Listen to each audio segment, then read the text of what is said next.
Le climat du mois. Psycho, ce mois est traditionnellement axé sur les questions financières et la présence de plusieurs planètes dans le même secteur du ciel, le Bélier, y contribuera plus que de coutume. Il se peut que vous ayez une dette à rembourser, un crédit à demander, mais les histoires d'héritage, de partage et de donation seront aussi sur le devant de la scène pour certains.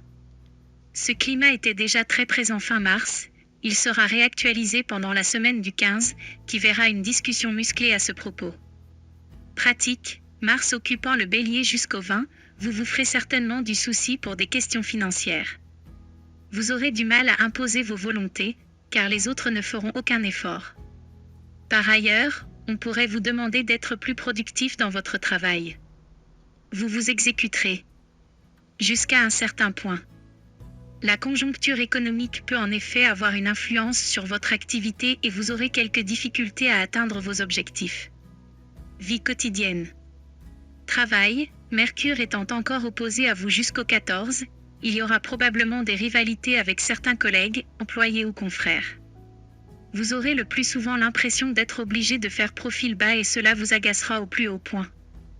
D'autant que vous aurez le sentiment de travailler davantage et de vous battre pour l'entreprise. Après le 14, on sera sur votre dos, vous vous sentirez surveillé, voire évalué, et cela ne peut que vous déplaire. Échange, jusqu'au 14, vos échanges seront plutôt équilibrés. On vous écoutera et vous écouterez vos interlocuteurs. Vous pourrez même vous entendre avec eux sur certains points, mais pas sur tous. Néanmoins, vous disposerez d'une certaine habileté et pourrez convaincre.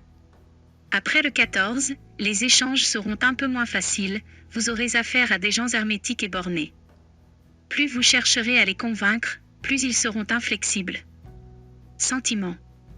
À 2, jusqu'au 15, l'ambiance ne sera pas des plus calmes. Vénus sera chez le bagarreur Bélier où elle perd toutes ses qualités de conciliatrice. Il faudra donc gérer un partenaire un peu difficile, doux de pénible haut et bas. Après le 15, il en ira tout autrement.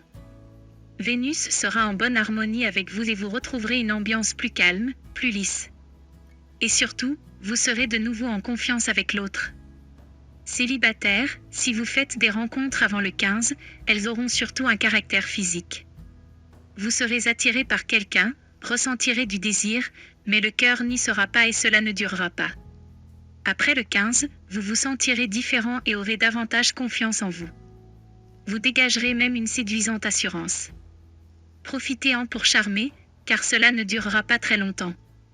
Un voyage pourrait également se profiler, certains ayant programmé des vacances.